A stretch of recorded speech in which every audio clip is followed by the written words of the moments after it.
চাইছি 2022 সালে ওয়াকফ সংশোধনের বিরুদ্ধে প্রথম কালো বিল প্রস্তাব আকারে প্রত্যেকটা সাংসদের হাতে দেওয়া হয়েছিল। আমরা তখন তথ্য তালাশ করতে জানতে পারি ওয়াকফ সংশোধনের বিলটা কি খায় না মাখে। দেশ স্বাধীন হয়েছিল 1947 সালে। দেশ স্বাধীন করেছে আমাদের সংগঠন, আর ব্রিটিশদের যারা গোলামি করেছে এই আজকের আরএসএস নরেন্দ্র মোদী, তারা এই ওয়াকফ সংশোধনের বিলকে সংশোধন করতে চাইছে।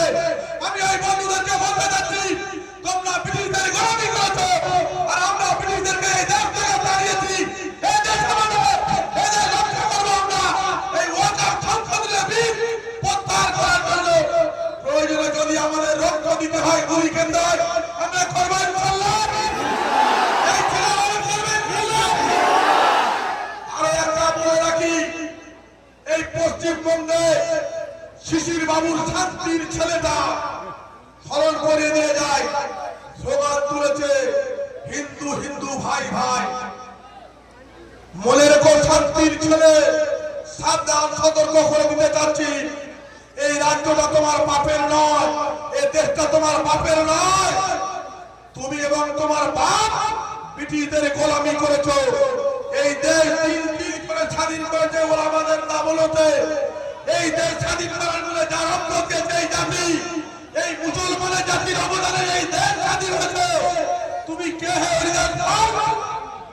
রাজ্যের অরাজকতা তৈরি করতে, সাম্প্রদায়িক সম্প্রীতি বিরক্ত করতে এত লক্ষ্য কিসে, এত লক্ষ্য কিসে? ছয় ছয় পুলিশের ঘেরা করবে বাহাদুরি দিতে আমাদের পাড়ার ছাগলটাও জানে। যদি হিম্মত থাকে, মায়ের দুধ খেয়ে থাকেন, এই কালো ইট আইনের পরিণত সম্পর্কে একা একা মাথায় তুলে বেড়ান, খুঁজে নেবো আপনি কত বড়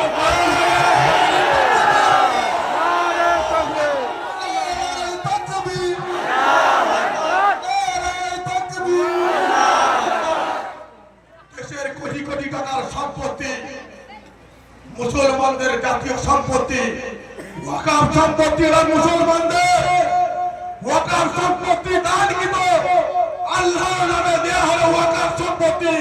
ওটা নয় সম্পত্তি আমার আপনার বাপ দাদা নানা নানি পূর্বপুরুষ আল্লাহর নামে দান করে দিয়েছে।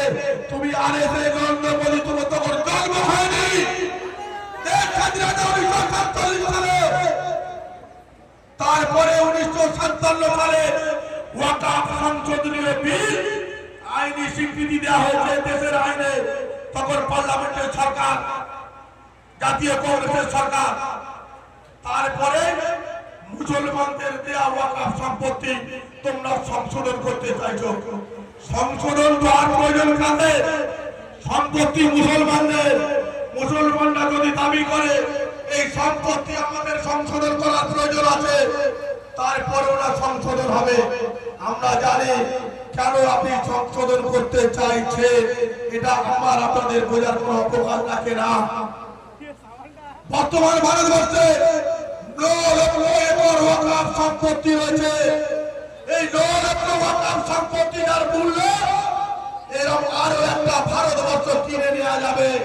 ওই নরেন্দ্র দামোদর মোদীর লক্ষ্য আদিল আদানি আম্বানি থেকে ভালো করেছে। এই ওয়াকফ সম্পত্তি তাদেরকে কাছে বিক্রি করে দিতে চাইছে। সেই জন্য এই ওয়াকফ সংশোধনী বিল, এই ওয়াকফ সংশোধনী বিল কি? মসজিদ, মাদ্রাসা, ঈদগাহ, খানকাহ, কবরস্থান, বিরক্ত এইসব শত শত একর বিঘে জমি হলো ওয়াকফ সম্পত্তি। আমাদের গ্রামে যে মসজিদ আছে, আপনার গ্রামে যে মাদ্রাসা আছে, আরেকটা ভাইয়ের গ্রামে যে ঈদগাহ আছে, এই সম্পত্তি কয়েক লক্ষ লক্ষ টাকা মূল্য। ওরা চাইছে এই ওয়াকফ সংশোধনী বিলটা এনে সমস্ত সম্পদ ওয়াকফ করে ক্যান্সেল করে সরকারের আনুগত্য দিতে চাইছে। তার জন্য একটা নাম দিয়েছে বুনায়ে। ওয়াকফ সংশোধন যে নাম, এই নামকরণটা পরিবর্তন করে দিয়েছে বুনায়ে। বুনায়ে আমরা চাইছি আপনাদের ভিতরটা কি আর বাহ্যিকটা কি আমরা প্রকাশ করুন। এই বুনার শব্দটা আপনি কোথেকে পেলেন? কেন ওয়াকফ নামটা আপনি পরিবর্তন করতে চাইছেন? আপনি ভুলে গেছেন। আমি আজকের এই মন্দির বাজার আপনাদের সামনে বলবো, কয়েকটা তথ্য আমাদের দিতে চাইছি কেন এই সংসদীয় বিলরা বাস্তবায়িত করতে চাইছে। আমরা ইডেন গার্ডেনে খেলা দেখেন না, ওটা হলো আমার বাপ দাদাদের দেওয়া ওয়াকফ সম্পত্তি। কলকাতায় মোহনবাগান ইস্টবেঙ্গল ময়দান আমার বাপ দাদাদের দেওয়া ওয়াকফ সম্পত্তি।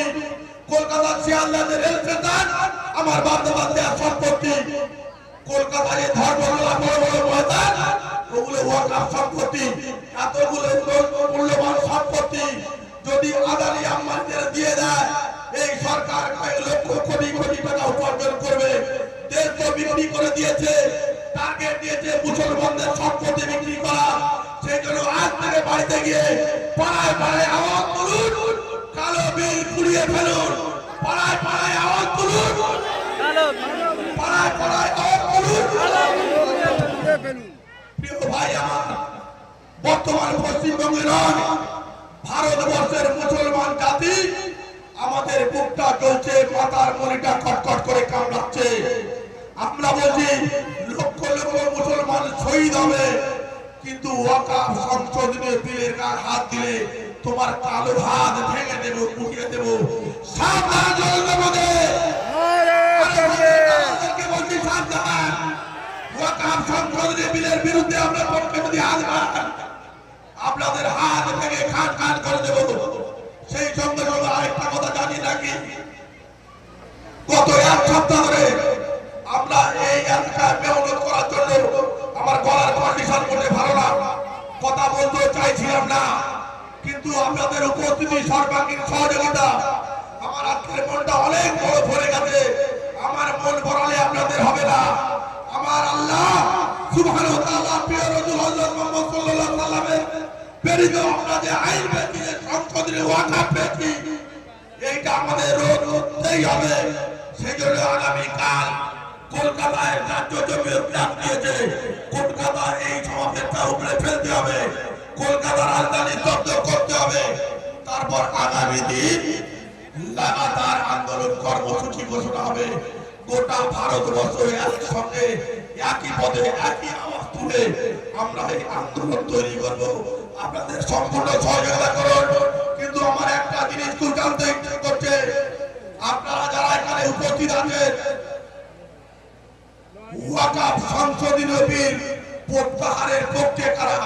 আমি একবার শুধু আপনাদের জানতে চাইবো, যদি ওয়াকফ সংশোধনী বিলের বিরুদ্ধে আপনারা থেকে থাকেন, ভালো করে বুঝে নেবেন, হাত তুলে আমাদেরকে সমর্থন জানাবেন।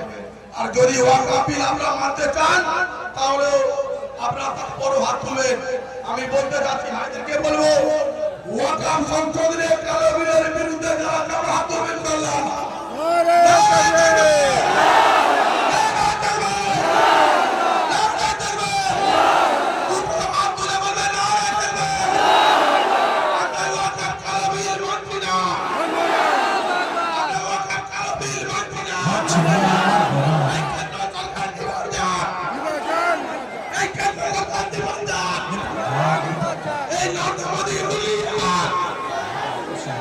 বন্ধু আমাদের আর আপনাদের রাজমারা একটু পরে একটু গানের জোড়া সর্বাঙ্গীন সহযোগিতা আর ওয়াকফ কালো বিলের বিপক্ষে আপনাদের হাত তুলে সমর্থন জানিয়েছে।